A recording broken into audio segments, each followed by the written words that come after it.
welcome back to YouTube channel Listrik Kita. Video kali ini aku ditemani oleh Ibu Theora, tim support dari OBO. Halo sahabat listrik, salam kenal. Nama saya Theora sebagai Sales Engineer Manager OBO Betterment di Indonesia. Oke Bu, untuk OBO ini sudah berdiri sejak tahun berapa sih Bu? Untuk OBO Betterment adalah perusahaan Jerman yang sudah ada sejak tahun 1911. Oke, berarti udah lama banget ya Bu? Ya, kita sudah lebih dari 100 tahun dan dengan pengalaman yang cukup panjang, saat ini OBO sudah memiliki lebih dari 30.000 produk. 30.000 produk, salah satunya itu produk yang ada di depan kita ini ya Bu? Iya. Surge Arrestor. Oke Bu, kita langsung aja untuk pertanyaan pertama ya Bu. Apa sih Bu fungsi utama dari Surge Arrestor dalam sistem kelistrikan? Jadi salah satu produk yang hari ini mau kita bahas adalah Surge Arrestor. Surge Arrestor ini fungsinya untuk melindungi peralatan listrik dari tegangan berlebih atau lonjakan tegangan. Oke, untuk pertanyaan selanjutnya nih Bu. Apa sih Bu perbedaan antara surge protection internal dan eksternal? Jadi untuk melindungi bangunan kita perlu memasang sistem proteksi petir. Sistem proteksi petir ada yang eksternal dan juga ada yang internal. Kalau eksternal itu seperti air terminal, down conductor, dan grounding. Jadi memang satu paket sistem penangkal petir yang perlu kita instalasi di bagian luar bangunan kita. Dan sedangkan sistem proteksi internal itu adalah salah satunya surge arrestor yang akan dipasang di dalam panel listrik kita. Lalu Bu, bagaimana sih Bu cara memilih surge arrestor yang tepat? Pertanyaannya bagus sekali. Jadi sebagaimana tadi ada sistem proteksi eksternal dan juga internal. Jadi berdasarkan standar IEC 62305 ada 50% yang akan dialirkan ke dalam tanah dan juga ada 50% dari tegangan yang mungkin saja masuk ke dalam panel listrik kita. Dan itulah yang harus diproteksi dengan memasang surge arrestor. Jadi kalau dalam standar IEC itu ada 4 level dalam proteksi petir. Level 1, 2, 3, dan 4. Level 1 itu bisa memproteksi hingga 200 kA. Dan kalau yang paling kecil level 4 itu memproteksi hingga 100 kA. Jadi cara menghitungnya, karena tadi kita sudah paham konsepnya bahwa 50% akan masuk ke dalam tanah dan 50% mungkin masuk ke dalam panel listrik yang harus kita lindungi. Jadi saat bangunan kita memilih proteksi kelas 1 yang paling tinggi, artinya kemungkinan hanya 50% dari 200 kA masuk ke dalam panel listrik. Jadi kita pilih surge arrestor dengan kapasitas 100 kA. Tapi kalau misalnya kita punya bangunan dengan proteksi level kelas 4 saja, artinya 50% dari 100 kA kita bisa pakai surge arrestor 50 kA seperti ini, V50. Oke, Bu, kalau dilihat nih ya, ini tuh ada tipe 1, tipe 2, dan tipe 3. Itu boleh dijelaskan Bu kepada sahabat listrik? Baik, nah sahabat listrik, jadi untuk surge arrestor sering kali kita lihat ada tulisan T1, T2 di surge arrestor. Nah, untuk surge arrestor yang saya pegang ini V50 itu T1 dan T2. Ada juga surge arrestor lain yang mungkin hanya T2 saja. Apa sih artinya gitu ya?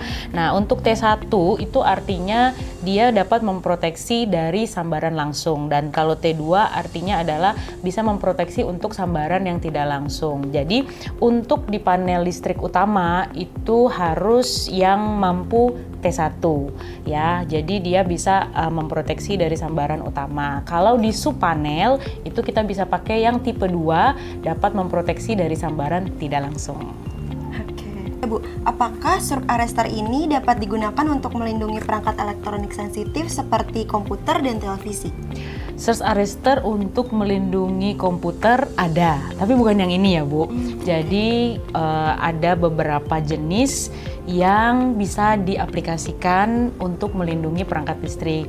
Kalau untuk surge arrestor yang saat ini ada dengan kita untuk panel power atau panel listrik. Lalu ada juga surge arrestor yang secara khusus memang untuk memproteksi peralatan-peralatan yang sangat sensitif. Contohnya seperti komputer, OBO memiliki produk Net Defender namanya. Dan ada juga beberapa surge arrestor jenis lain yang bisa dipakai, contohnya untuk memproteksi solar panel, memproteksi jalur dafon, ataupun di kontrol panel yang biasanya itu 24 volt, 48 volt, atau 12 volt. Jadi cukup banyak rangkaian pilihan dari surge arrestor OBO yang dapat memproteksi perangkat listrik dari sahabat listrik. Oke, jadi bisa disesuaikan ya Bu dengan kebutuhan sahabat listrik ya? Betul sekali. Oke, lalu Bu, bagaimana sih cara memeriksa apakah surge arrestor berfungsi dengan baik dan perlu diganti?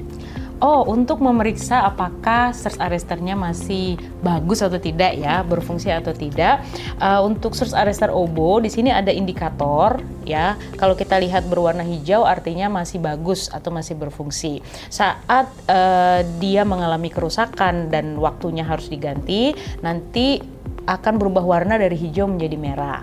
Dan salah satu kelebihan dari surge arrestor OBO ini adalah pluckable.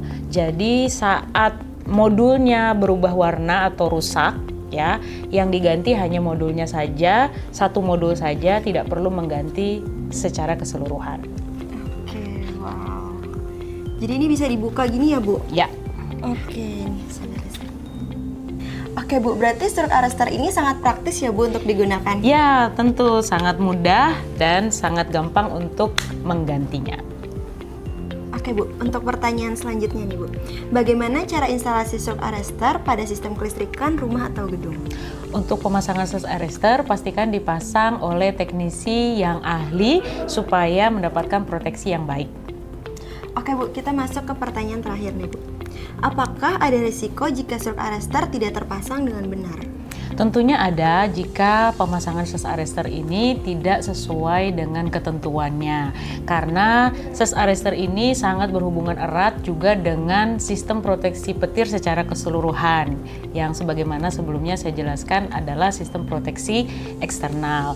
Dan saya juga punya pengalaman bagaimana produk yang bagus atau produk yang baik sudah bersertifikasi dan memiliki kemampuan yang baik, kualitas yang baik, tapi dipasang tidak tepat sehingga tidak dapat memberikan proteksi padahal produknya sendiri sudah sangat baik.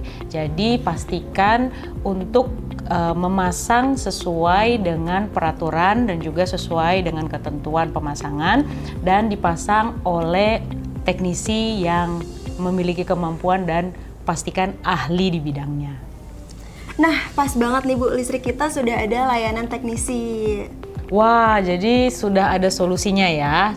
Untuk sahabat listrik kita ingin pasang surge arrestor bisa langsung konsultasi. Konsultasi ke teknisi kita. Oke, untuk video selanjutnya Ibu Teora akan menjelaskan produk OBO lainnya. Sahabat listrik, jangan lupa like, comment, share, and subscribe YouTube channel listrik kita. Sampai jumpa di video selanjutnya. Dah. Dadah.